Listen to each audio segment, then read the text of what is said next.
క్రీస్తునందు ప్రియమైన సహోదరి సహోదరులకు యేసుక్రీస్తు నామములో శుభములు. దేవుని యొక్క నూతనమైన కృప మీకు కలుగునుగాక. ఈరోజు దేవుడు మనకిచ్చిన మాట హోషేయ గ్రంథం 3వ అధ్యాయం 3వ వచనం. చాలా దినములు నా పక్షమున నిలిచియుండి ఏ పురుషుని కూడకయు వ్యభిచారం చేయకయు నువ్వు ఉండవలను, నీ ఎడల నేనును అలాగనుందును. ఈ మాటలు మనం హోషేయ గ్రంథంలో చూస్తున్నాము. హోషేయ ప్రవక్తని దేవుడు ఒక వేశ్యకి వివాహం చేసుకోమన్నట్లు మనము హోషేయ గ్రంథం 1వ అధ్యాయంలో చూడగలం.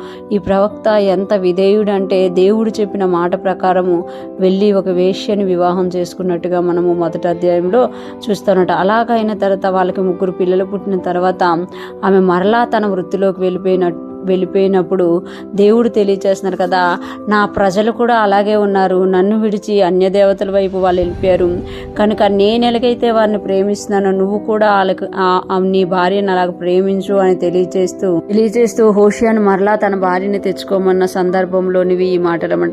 ఎప్పుడైతే దేవుడు ఆ విషయం చెప్పారో హోషేయ వెళ్ళి 14 తులాల వెండి ఇచ్చి 2వ వచనంలో చూస్తాం కదా, కాగా నేను 15 తులములు వెండియు ఎదోము యువలను తీసుకొని దాన్ని కొని ఆమెతో ఇట్లాంటిని అంటే ఎప్పుడైతే ఆమె మరలా తన వృత్తిలోకి వెళ్ళిపోయిందో తనను తాను అమ్మేసుకుందనమాట.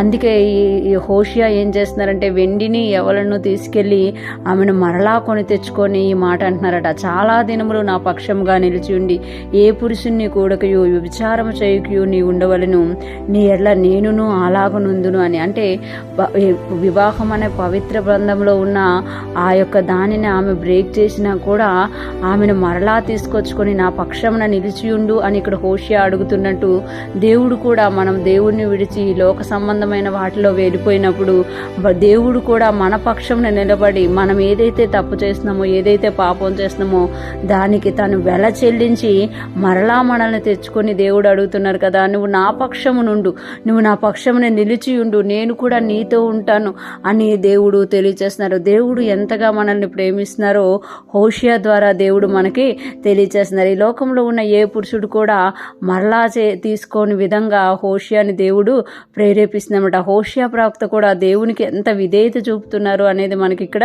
తెలుస్తుందన్నమాట. మనము కూడా దేవునికి విధేయత చూపకపోతే, దేవునికి విడిచి వేరే వాటిని మనం అనుసరిస్తే వ్యభిచరించిన వారిగా ఉంటామట. అది ఆత్మీయ వ్యభిచారంగా బైబిల్ పరిగణిస్తుందన్నమాట. ఆ వ్యభిచారం చేసినా కూడా దేవుడు మరలా మనల్ని ప్రేమించి తన యొద్దకు పిలుచుకొని తనను హత్తుకునేటట్టుగా మనల్ని ఉండమని బతిమాలుకుంటున్నట్టుగా ఈరోజు దేవుడు మా హోషేయ ప్రవక్త ద్వారా మనతో మాట్లాడుతున్నారు. ఈరోజు ఫ్రెష్ మనం వింటున్న ప్రతి ఒక్కరూ జ్ఞాపకం చేసుకోవాలి. హోషేయ ప్రవక్త లాగా ఎలాగైతే తన భార్యను మరలా కొని తెచ్చుకున్నారో, మనం పాపానికి అమ్ముడుపోతే యేసయ్య కూడా మరలా మనల్ని కొని తెచ్చుకుని ఉన్నారు.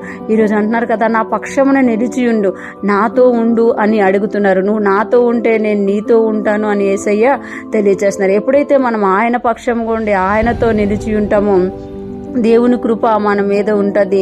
మనం ఆయనకు నమ్మకముగా జీవించినప్పుడు దేవుడు మనకు నమ్మకమైన మెండైన ఆశీర్వాదాలు ఇస్తారు. అటువంటి గొప్ప కృప మనందరికీ కలుగునుగాక. మనమందరము దేవుని పక్షమున నిలిచి దేవునికి మహిమకరముగా జీవించుదుముగాక. ఆమేన్.